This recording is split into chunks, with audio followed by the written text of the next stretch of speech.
Muito bem, vamos agora então meditar um instante na palavra e quero convidar você a abrir a Bíblia comigo em Apocalipse, capítulo 2, versos 1 a 7.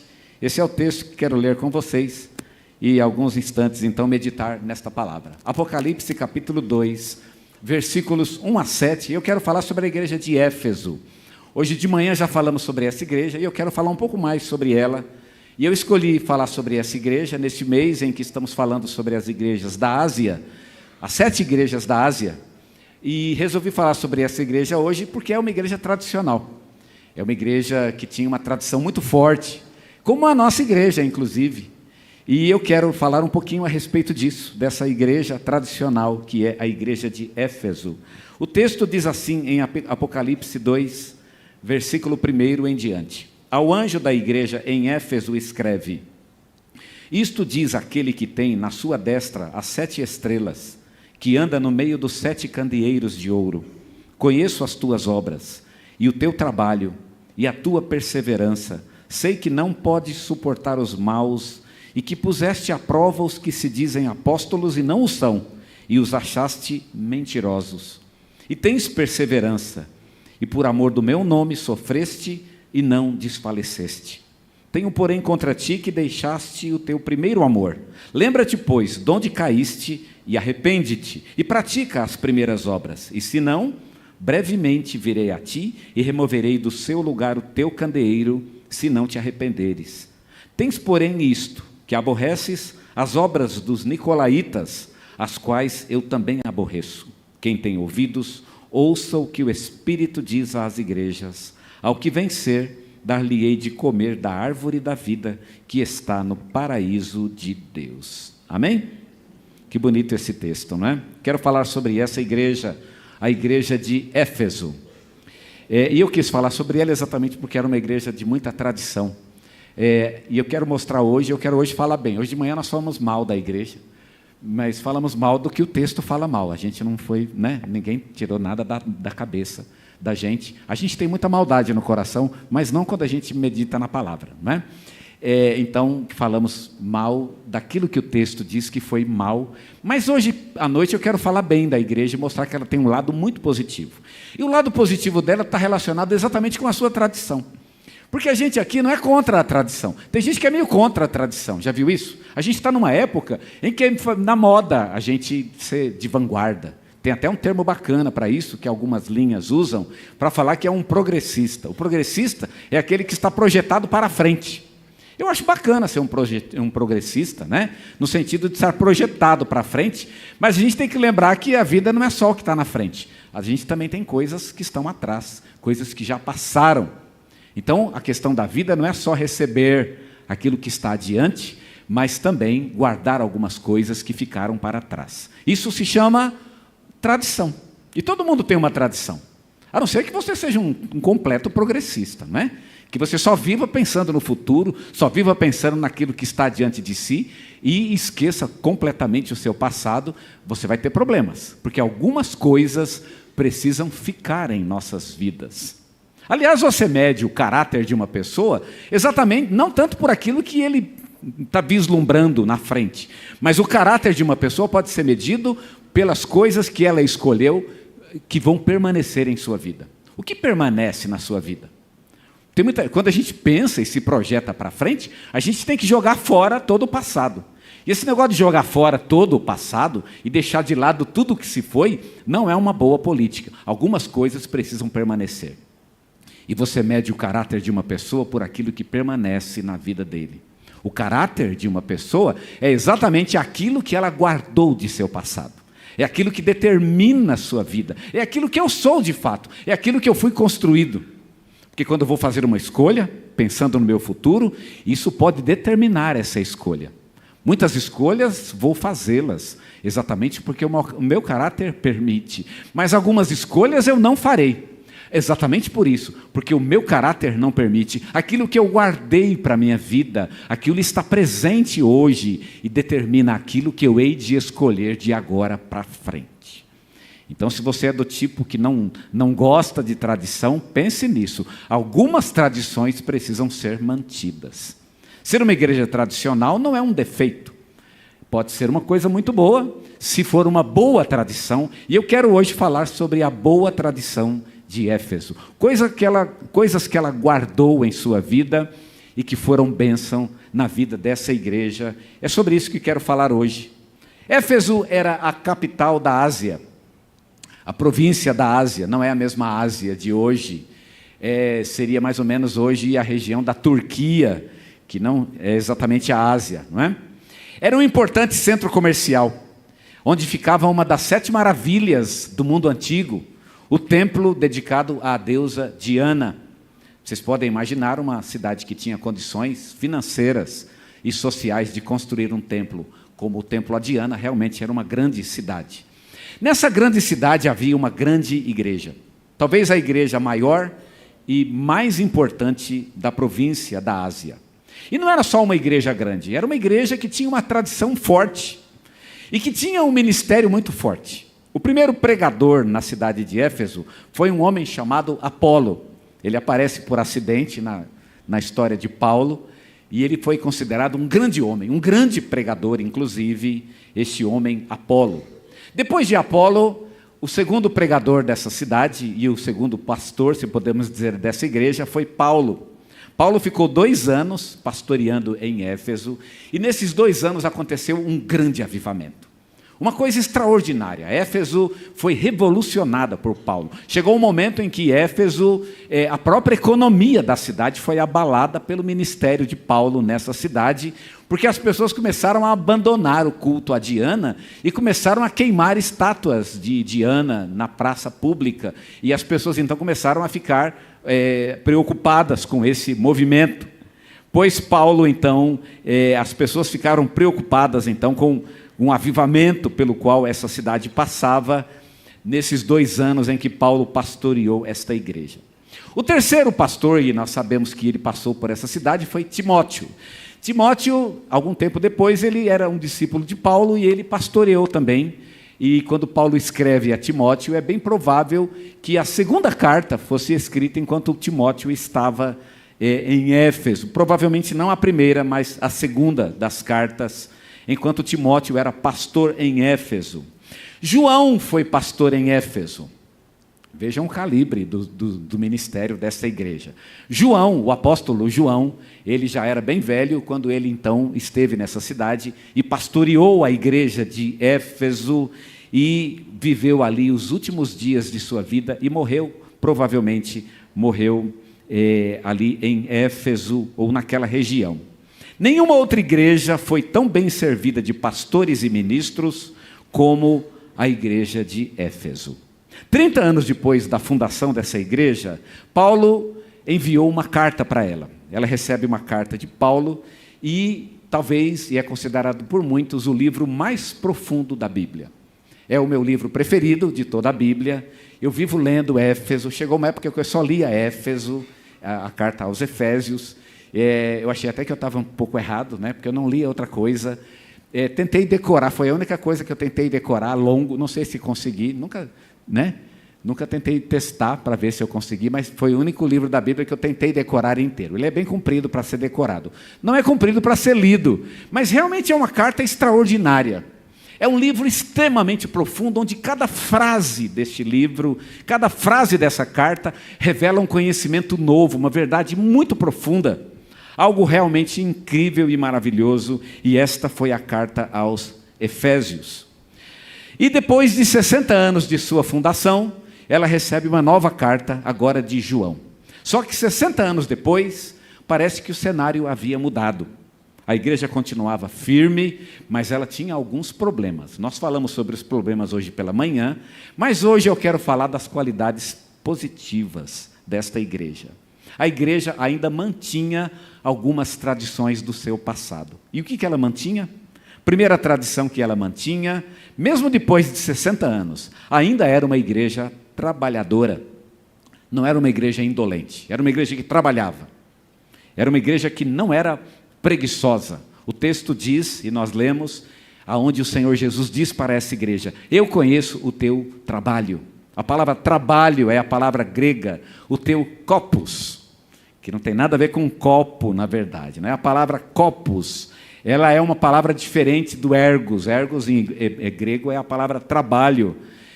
Mas é uma palavra bem mais utilizada. Copos é uma palavra pouco utilizada. E copos, ela não é bem traduzida por palavra. Talvez uma palavra que traduziria melhor copos seria labuta.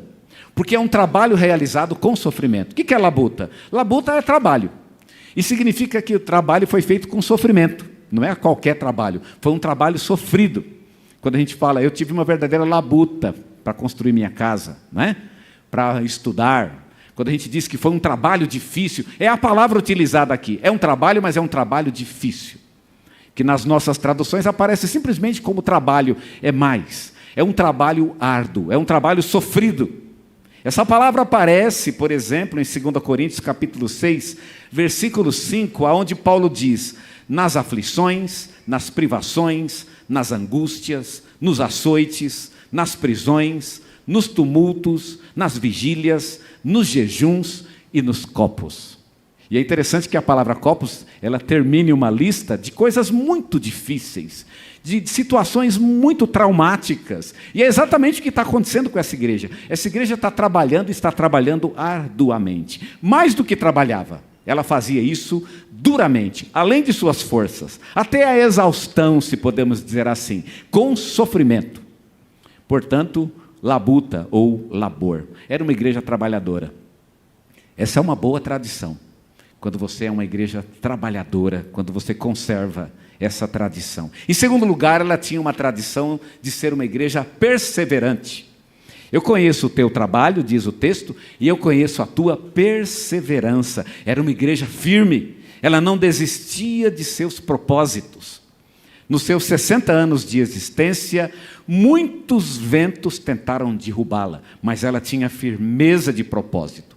Quando ela iniciava um propósito, ela tinha o hábito de ir até o fim, e ela, por isso, não se acostumou com a derrota. Não se contentava com a derrota. Havia uma atividade nessa igreja, se havia uma atividade, ela não era interrompida. A igreja persistia naquilo que ela sabia ser certo.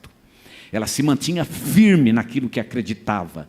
No trabalho árduo, mas também um trabalho persistente para o reino de Deus. Ela tinha, portanto, a tradição de ser uma igreja perseverante. Em terceiro lugar, era uma igreja que mantinha uma tradição de pureza ética. O texto diz: eu sei que você não pode suportar os homens maus. Não pode suportar os maus. Ou seja, a igreja era implacável contra o pecado. Ela não se intimidava diante da rebeldia. Essa palavra suportar, ela é bem interessante. Vocês não podem suportar. É uma palavra grega, bastazo, que significa carregar, levar nas costas. E ela aparece num contexto muito interessante. Em João 19:17, onde diz que Jesus carregou uma cruz. Carregou nas costas. É a mesma palavra utilizada aqui no texto em Apocalipse. Você não pode carregar a maldade nas costas. Você não consegue fazer isso. Nessa igreja não se carregava o pecado nas costas. Não se permitiam nessa igreja pessoas que queriam destruí-la. Não havia nessa igreja pessoas que tinham uma intenção de dividi-la.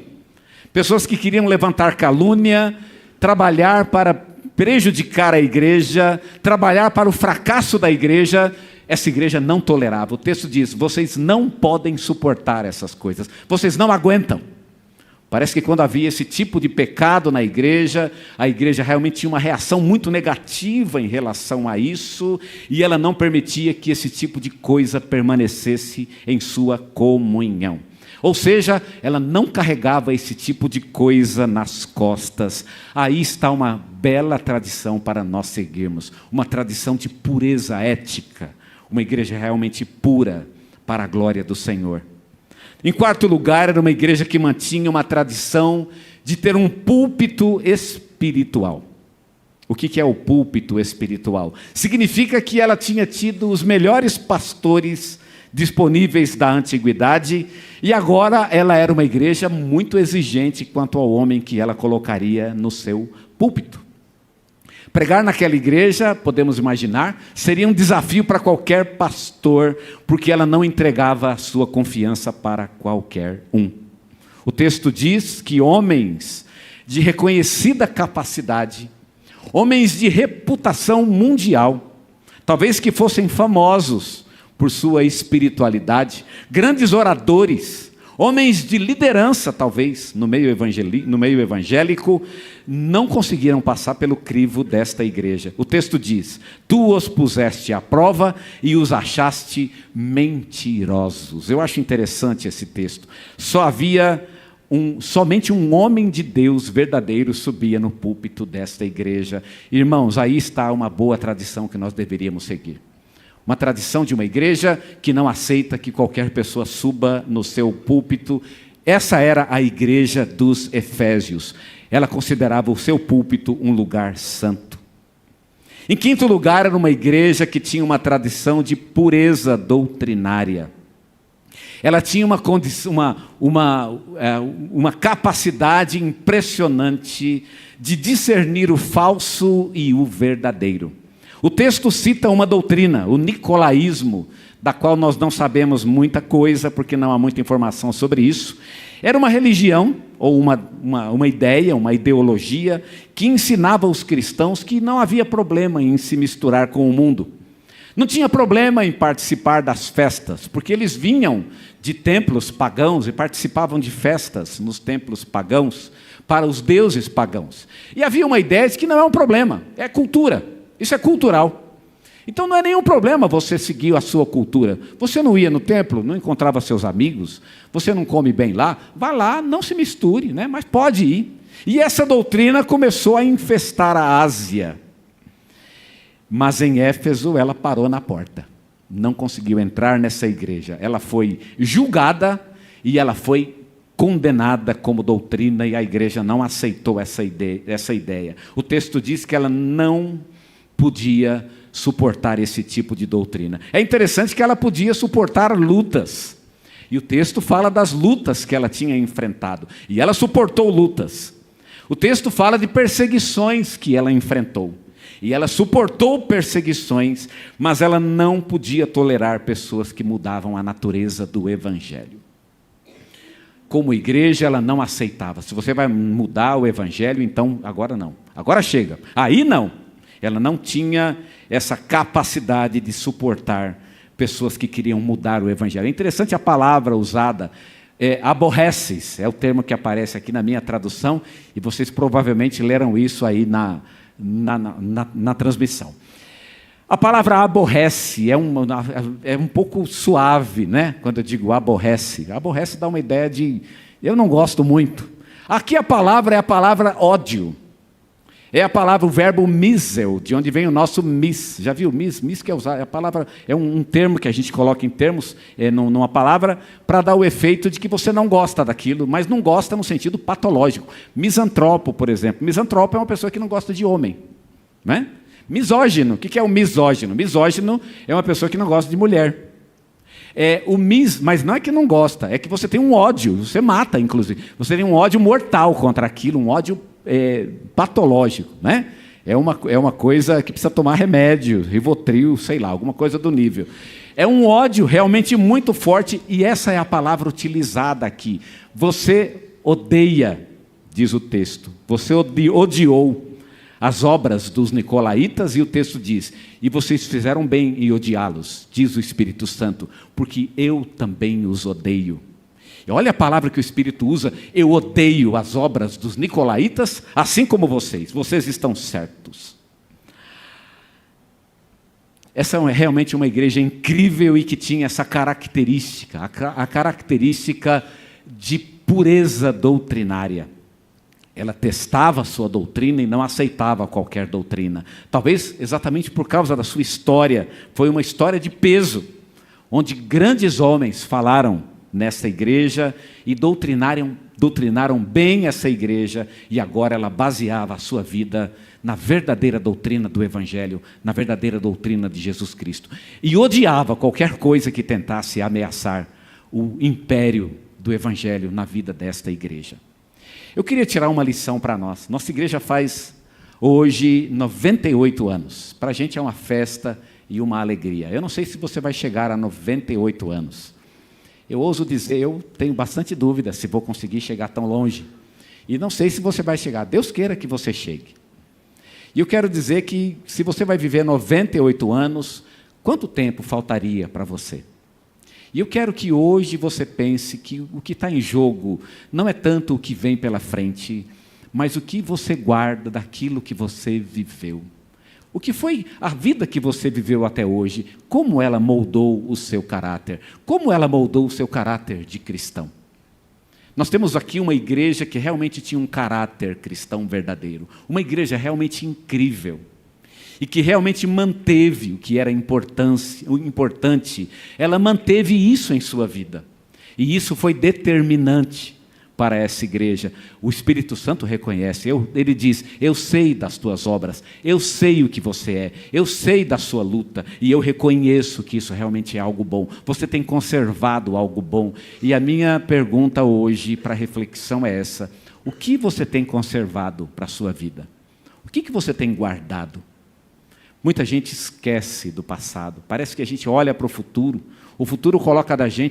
coloca diante da gente paixões, coloca projetos, coloca coisas que a gente olha para elas e fica encantado por elas, mas esquece do que ficou para trás, daquilo que aprendeu, o que alicerça a sua vida.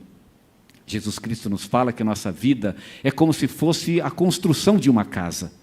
E muita gente constrói a casa sobre a areia. Sabe o que é construir a casa sobre a areia? É você fazer escolhas em sua vida que não levam em consideração aquilo que você aprendeu no seu passado. E muitos têm abandonado o seu passado, abandonado famílias, abandonado valores, abandonado coisas que deveriam ter ficado dentro de si. E sabe, muitos têm abandonado aquilo que aprenderam na igreja a vida inteira. A pessoa sai, vai para fora, fica em casa. Eu não gosto mais da igreja. Mas como? Ele ficou na igreja 10 anos, 20 anos, não aprendeu nada. Às vezes, como nós falamos hoje pela manhã, às vezes por causa de uma palavra, de um evento, às vezes por causa de uma pequena questão, a pessoa guarda uma mágoa em seu coração. Não aprendeu nada, não ficou nada. O que ficou no seu coração?